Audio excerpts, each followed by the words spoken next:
ಆತ್ಮೀಯ ವಿದ್ಯಾರ್ಥಿ ಬಂಧುಗಳೇ, ತಮಗೆಲ್ಲ ಗೊತ್ತಿರೋ ಹಾಗೆ ಕರ್ನಾಟಕ ವಿಶ್ವವಿದ್ಯಾನಿಲಯ ಧಾರವಾಡ 2020-21ನೇ ಸಾಲಿನಿಂದ ನೂತನ CBCS ಶಿಕ್ಷಣ ವ್ಯವಸ್ಥೆಯನ್ನು ಅಳವಡಿಸ್ತಕ್ಕಂತಹ ಕೆಲಸ ಮಾಡಿದೆ. ಈ ಹೊಸ ಮಾದರಿಯ CBCS ಪಠ್ಯಕ್ರಮದಡಿ ಪದವಿ ಹಂತದಲ್ಲಿ ಅಧ್ಯಯನ ಮಾಡ್ತಾ ಇರತಕ್ಕಂತಹ ವಿವಿಧ ಕೋರ್ಸಿನ 2ನೇ ಸೆಮಿಸ್ಟರ್ನ ವಿದ್ಯಾರ್ಥಿಗಳು ಕಡ್ಡಾಯ ಪತ್ರಿಕೆಯಾದಂತಹ ಭಾರತ ಸಂವಿಧಾನ ಅನ್ನೋ ಶೀರ್ಷಿಕೆಯುಳ್ಳ ಕಡ್ಡಾಯ ಪತ್ರಿಕೆಯನ್ನು ಅಧ್ಯಯನ ಮಾಡಬೇಕಾಗಿದೆ. ಇವತ್ತು ಈ ಅವಧಿನಲ್ಲಿ ಭಾರತ ಸಂವಿಧಾನ ಅನ್ನೋ ಕಡ್ಡಾಯ ಪತ್ರಿಕೆ ಏನಿದೆ, ಪದವಿ ಹಂತದ ಎಲ್ಲ ಕೋರ್ಸುಗಳ 2ನೇ ಸೆಮಿಸ್ಟರ್ನ ವಿದ್ಯಾರ್ಥಿಗಳು ಅಧ್ಯಯನ ಮಾಡಬೇಕಾದದ್ದು, ಆ ಒಂದು ಪತ್ರಿಕೆಯ ಪಠ್ಯಕ್ರಮದ ಬಗ್ಗೆ ಒಂದಿಷ್ಟು ವಿಷಯಗಳನ್ನು ನಾವು ಇವತ್ತು ತಿಳಿದುಕೊಳ್ತಕ್ಕಂತಹ ಪ್ರಯತ್ನ ಮಾಡೋಣ. ನಾನು ರಮೇಶ ಸಂಕರಡ್ಡಿ ಅಂತ ಹೇಳಿ, ಸಹಾಯಕ ಪ್ರಾಧ್ಯಾಪಕರು, ರಾಜ್ಯಶಾಸ್ತ್ರ ವಿಭಾಗ, ಸರ್ಕಾರಿ ಪ್ರಥಮ ದರ್ಜೆ ಕಾಲೇಜು ಮತ್ತು ಸ್ನಾತಕೋತ್ತರ ಅಧ್ಯಯನ ಕೇಂದ್ರ ಗದಗದಿಂದ ಮಾತನಾಡ್ತಾ ಇದ್ದೇನೆ. ಕಡ್ಡಾಯ ಪತ್ರಿಕೆಯಾದಂತಹ ಭಾರತ ಸಂವಿಧಾನ ಅನ್ನೋ ಪತ್ರಿಕೆ ಏನಿದೆ, ಈ ಒಂದು ಪತ್ರಿಕೆಯಲ್ಲಿ ಪದವಿ ಹಂತದಲ್ಲಿ ಅಧ್ಯಯನ ಮಾಡ್ತಕ್ಕಂತಹ ವಿದ್ಯಾರ್ಥಿಗಳು ಭಾರತದ ಭಾವಿ ನಾಗರಿಕರಾಗಿರೋದ್ರಿಂದ ತಿಳಿದುಕೊಳ್ಬೇಕಾದಂತಹ ಕೆಲ ವಿಷಯಗಳನ್ನು, ಕೆಲ ವಿಚಾರಗಳನ್ನು ಮನವರಿಕೆ ಮಾಡೋ ನಿಟ್ಟಿನಲ್ಲಿ ಈ ಕಡ್ಡಾಯ ಪತ್ರಿಕೆಯನ್ನು ಪದವಿಯ ಎಲ್ಲ ಕೋರ್ಸುಗಳ 2ನೇ ಸೆಮಿಸ್ಟರ್ ವಿದ್ಯಾರ್ಥಿಗಳಿಗೆ ಇಡಲಾಗಿದೆ. ವಿಶೇಷವಾಗಿ ಭಾರತದ ಪ್ರಜೆಗಳಾದಂತಹ ನಾವು ಭಾರತ ಸಂವಿಧಾನ, ಅದರ ಒಂದು ಹಿನ್ನೆಲೆ, ಅದರ ಒಂದು ಅವಕಾಶಗಳು, ಭಾರತ ಸಂವಿಧಾನದ ಒಂದಿಷ್ಟು ಮುಖ್ಯಾಂಶಗಳ ಬಗ್ಗೆ ಅರಿವನ್ನು ಹೊಂದೋದು ನಮ್ಮ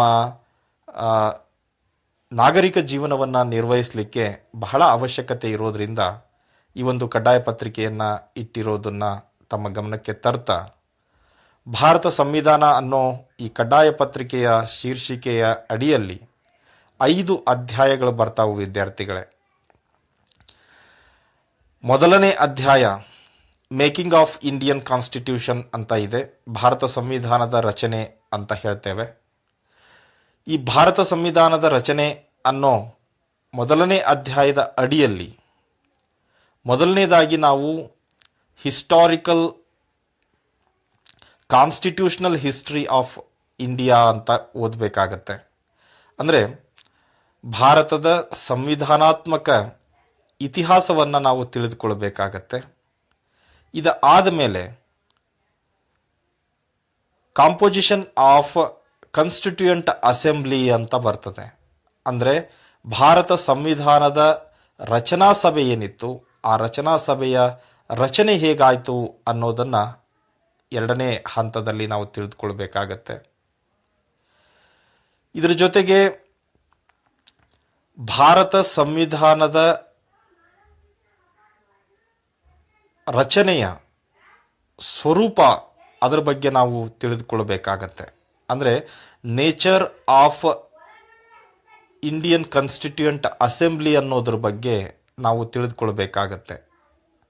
ಇದಾದ ಮೇಲೆ ಭಾರತ ಸಂವಿಧಾನದ ಪ್ರಧಾನ ಲಕ್ಷಣಗಳ ಬಗ್ಗೆ ಒಂದಿಷ್ಟು ವಿಷಯಗಳನ್ನು ನಾವು ಅಧ್ಯಯನ ಮಾಡಬೇಕಾಗತ್ತೆ ಮೊದಲನೇ ಅಧ್ಯಾಯದ ಅಡಿಯಲ್ಲಿ. ಇದರ ಜೊತೆಗೆ ಪ್ರಸ್ತಾವನೆ ಅಂತ ಹೇಳ್ತೇವೆ, ಪ್ರಿಹಾಂಬಲ್ ಅಂತ ಹೇಳ್ತೇವೆ. ಪ್ರತಿಯೊಂದು ಸಂವಿಧಾನಕ್ಕೆ ಪ್ರಸ್ತಾವನೆ ಅಂತಕ್ಕಂಥದ್ದು ಇರ್ತದೆ.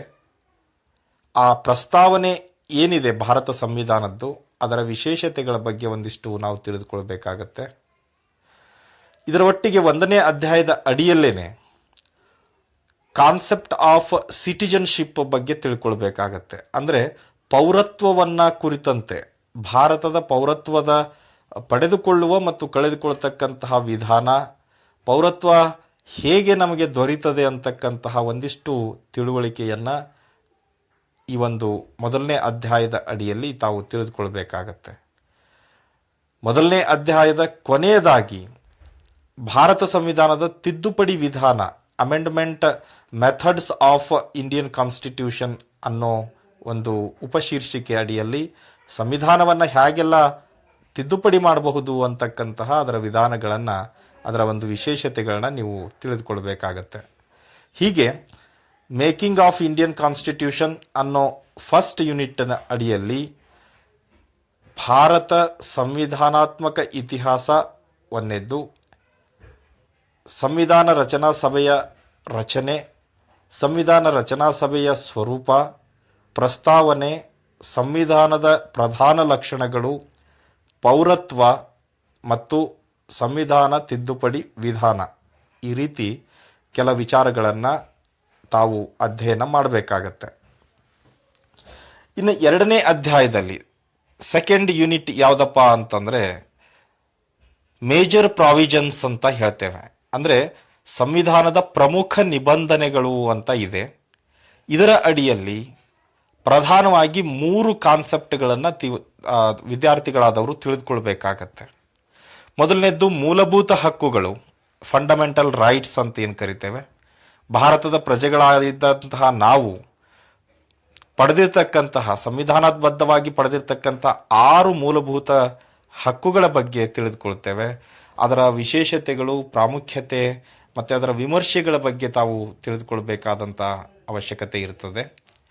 ಇದಾದ ಮೇಲೆ ಎರಡನೇ ಅಧ್ಯಾಯದ ಅಡಿಯಲ್ಲಿ ಮೂಲಭೂತ ಕರ್ತವ್ಯಗಳು, ಅಂದರೆ fundamental duties of Indian citizens ಅಂತ ಏನು ಕರಿತೇವೆ, ಅದರ ಬಗ್ಗೆ ನಾವು ಅಧ್ಯಯನ ಮಾಡಬೇಕಾಗತ್ತೆ.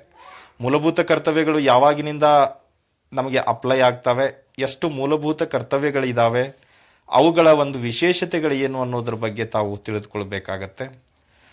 ಇನ್ನು ಎರಡನೇ ಅಧ್ಯಾಯದ ಈ ಸೆಕೆಂಡ್ ಯೂನಿಟ್ ಮೇಜರ್ ಪ್ರಾವಿಷನ್ಸ್ ಅಂತ ಏನಿದೆ, ಇದರ ಅಡಿಯಲ್ಲಿ ಕೊನೆಯದಾಗಿ ರಾಷ್ಟ್ರನೀತಿ ನಿರ್ದೇಶಕ ತತ್ವಗಳು, directive principles of state policy ಅಂತ ಏನು ಕರಿತೇವೆ, ಆ ರಾಷ್ಟ್ರನೀತಿ ನಿರ್ದೇಶಕ ತತ್ವಗಳ ಅರ್ಥ, ಅದರ ತತ್ವಗಳು, ವರ್ಗೀಕರಣ ಮತ್ತು ಅದರ ಅನುಷ್ಠಾನದ ಬಗ್ಗೆ ಒಂದಿಷ್ಟು ವಿಚಾರಗಳನ್ನ ತಾವು ತಿಳಿದುಕೊಳ್ಬೇಕಾಗತ್ತೆ. ಹೀಗೆ ಭಾರತ ಸಂವಿಧಾನ ತನ್ನ ಪ್ರಜೆಗಳಿಗೆ ಕೊಟ್ಟಿರ್ತಕ್ಕಂತಹ ಕೆಲವು ನಿಬಂಧನೆಗಳೇನಿದ್ದಾವೆ, ಕೆಲವು ಉಪಯುಕ್ತ ಅಂಶಗಳೇನಿದ್ದಾವೆ, ಅವುಗಳ ಬಗ್ಗೆ ಈ ಎರಡನೇ ಅಧ್ಯಾಯದಲ್ಲಿ ತಾವು ಅಧ್ಯಯನ ಮಾಡ್ತೀರಿ. ಎರಡನೇ ಅಧ್ಯಾಯ ಪ್ರಮುಖ ನಿಬಂಧನೆಗಳು ಅನ್ನೋ ಅಧ್ಯಾಯದ ಅಡಿಯಲ್ಲಿ ಮೊದಲನೇದಾಗಿ ಮೂಲಭೂತ ಹಕ್ಕುಗಳು, ಎರಡನೇದಾಗಿ ಮೂಲಭೂತ ಕರ್ತವ್ಯಗಳು, ಮೂರನೇದಾಗಿ ರಾಷ್ಟ್ರನೀತಿ ನಿರ್ದೇಶಕ ತತ್ವಗಳ ಬಗ್ಗೆ ಸವಿಸ್ತಾರವಾಗಿ ತಾವು ಅಧ್ಯಯನ ಮಾಡಬೇಕಾಗತ್ತೆ. ಇನ್ನು ಥರ್ಡ್ ಯೂನಿಟ್ ಸೆಂಟ್ರಲ್ ಗವರ್ನಮೆಂಟ್ ಅಂತ ಇದೆ, ಕೇಂದ್ರ ಸರ್ಕಾರ ಅಂತ ಹೇಳ್ತೇವೆ. ಮೂರನೇ ಅಧ್ಯಾಯ, ಇದರ ಅಡಿಯಲ್ಲಿ ಕೇಂದ್ರ ಶಾಸಕಾಂಗದ ರಚನೆ ಮತ್ತು ಅಧಿಕಾರ ಕಾರ್ಯಗಳ ಬಗ್ಗೆ ತಾವು ಅಧ್ಯಯನ ಮಾಡಬೇಕಾಗತ್ತೆ. ಕೇಂದ್ರ ಶಾಸಕಾಂಗ ಅಂದರೆ ಸಂಸತ್ತು ಅಂತ ಹೇಳ್ತೇವೆ. ಅದರಲ್ಲಿ 2 ಮನೆಗಳು ಬರ್ತವೆ. ಮೇಲ್ಮನೆ ರಾಜ್ಯಸಭೆ ಆದರೆ ಕೆಳಮನೆ ಲೋಕಸಭೆ ಆಗಿರುತ್ತೆ. ಅವುಗಳ ರಚನೆ ಮತ್ತು ಅಧಿಕಾರ ಕಾರ್ಯಗಳ ಬಗ್ಗೆ ತಾವು ಅಧ್ಯಯನ ಮಾಡಬೇಕಾಗತ್ತೆ. ಇದರ ಜೊತೆಗೆ ಲೋಕಸಭೆಯ ಅಧ್ಯಕ್ಷ, ಸ್ಪೀಕರ್ ಅಂತ ಕರಿತೇವೆ, ಆತನ ಅಧಿಕಾರ ಕಾರ್ಯಗಳ ಬಗ್ಗೆ ತಾವು ತಿಳಿದುಕೊಳ್ಬೇಕಾಗತ್ತೆ. ಇದೇ ಮೂರನೇ ಅಧ್ಯಾಯದಲ್ಲಿ ಕೇಂದ್ರ ಕಾರ್ಯಾಂಗದ ಬಗ್ಗೆ ತಾವು ಒಂದಿಷ್ಟು ತಿಳುವಳಿಕೆಯನ್ನು ಹೊಂದಬೇಕಾಗತ್ತೆ. ಕೇಂದ್ರ ಕಾರ್ಯಾಂಗ, ಸೆಂಟ್ರಲ್ ಎಕ್ಸಿಕ್ಯೂಟಿವ್ ಅಡಿಯಲ್ಲಿ ರಾಷ್ಟ್ರಪತಿ, ಪ್ರಧಾನಮಂತ್ರಿ, ಕೇಂದ್ರ ಮಂತ್ರಿಮಂಡಲದ ಬಗ್ಗೆ ಒಂದಿಷ್ಟು ಅಧ್ಯಯನವನ್ನು ತಾವು ಮಾಡ್ಕೊಳ್ಬೇಕಾಗತ್ತೆ.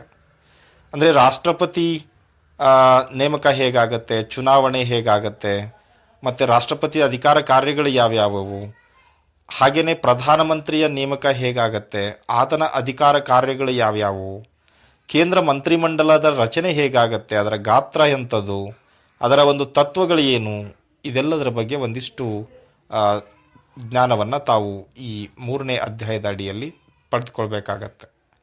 ಒಟ್ಟಾರೆ ಮೂರನೇ ಅಧ್ಯಾಯ ಕೇಂದ್ರ ಸರ್ಕಾರ ಅಂದರೆ ಥರ್ಡ್ ಯೂನಿಟ್ ಸೆಂಟ್ರಲ್ ಗವರ್ನಮೆಂಟ್ ಅಡಿಯಲ್ಲಿ ಕೇಂದ್ರ ಶಾಸಕಾಂಗ,